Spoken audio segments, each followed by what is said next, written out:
yeah. So basically, from Japan to LA is like a 10-hour flight. Then LA to New York, another 3 to 4 hour flight. Then New York to Johannesburg, another 10-hour flight. So I left on a Saturday and got there like on a late Sunday. Time zones and everything, and I competed on a Friday. Surprisingly, fortunately, I did very well competing at that level, and that was probably the most interesting, journey in terms of going from one place to the other. So yeah, that year in 1994 was, like I've been researching around and looking at the national competition. That was quite a national duel between you and Dan Austin. Yeah, Dan had moved up to 165, and he'd been dominating at 148. And so going in, I didn't realize he was going to go to 165 till I got to the meet. And Dan and I are real good friends, and he's a tremendous athlete, and he's a stud. In terms of deadlifting technique and he's really a class above anyone else. But he's a great guy and a great friend.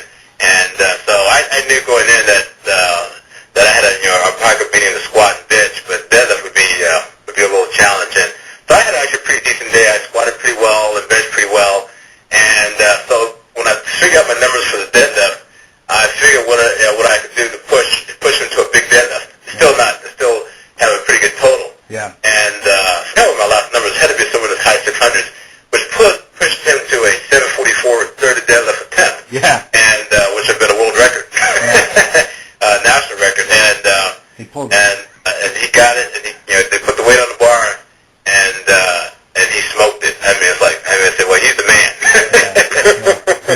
Yeah, I remember reading articles on that, and just unbelievable, like where 165 or loading 744 for the win, and just killing it. I think it was in Powerlifting USA.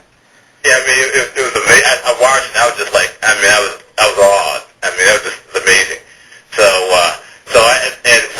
I didn't expect to be on the national team, but Dan was able to go do his job commitments, and so I was the alternate. And I said, well, what the heck? I definitely want to go.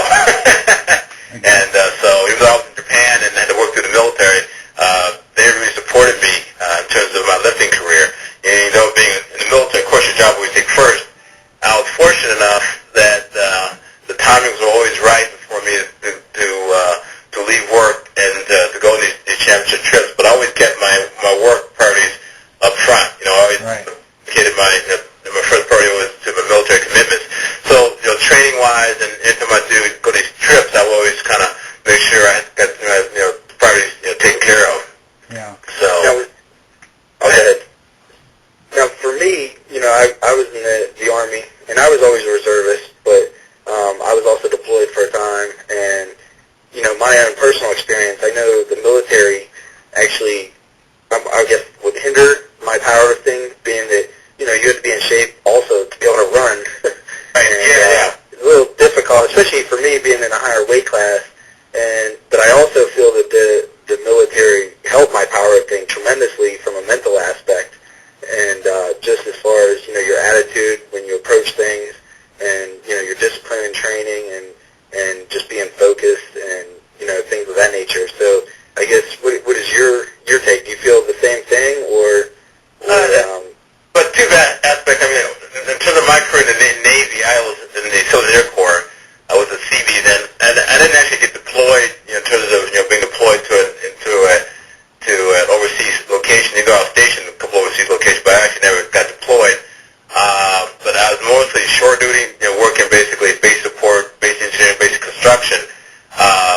But the thing about the military is that you always have to keep your job priority first. And the nice thing about the military, they always had facilities to work out at. And so you always had areas that you could work out and keep in decent shape from a lifting standpoint. But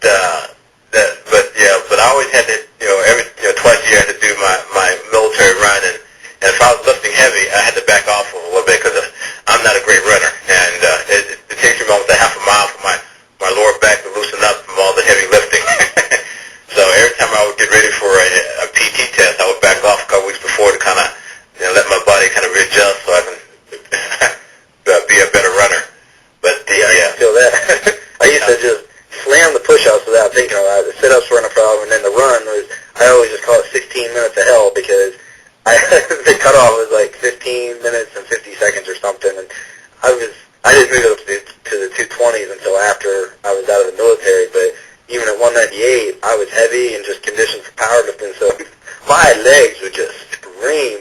They'd be on fire the whole time. And I would just push it, like you said, once or twice a year whenever you did the test, and like I said, 16 minutes of hell, I'd get through it, and then I wouldn't have to run again to the next test. That's right, that's right. And how long was the run? A mile and a half. Mile and a half. And for the Army, it was 2 miles, unfortunately. Yeah, I would. The best I've done is like 11:15 in my Navy career. Well, actually, I did it under 10 minutes when I was a first year, or I was 21, 22.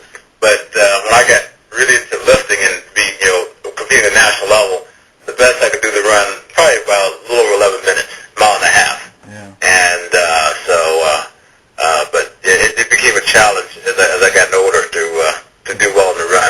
Yeah, I remember going to. I was coaching the Junior Worlds in '99, and we had a couple cadets on the team, and the one lifter went for a half-mile run before she lifted. She ended up like second in the Junior Worlds. Wow, that is awesome. Yeah. This is kind of a funny story. Being a reservist, we got back, and it was one of my last drills before I was completely out, so I really didn't care about the PT test, and I was getting ready for nationals at the time, and well, it was either nationals or world, I can't remember. We had the PT test, and I just didn't care, and I was like, you know what, I'm training.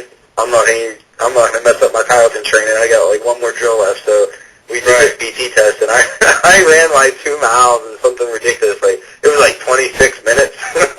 It was the worst run time ever.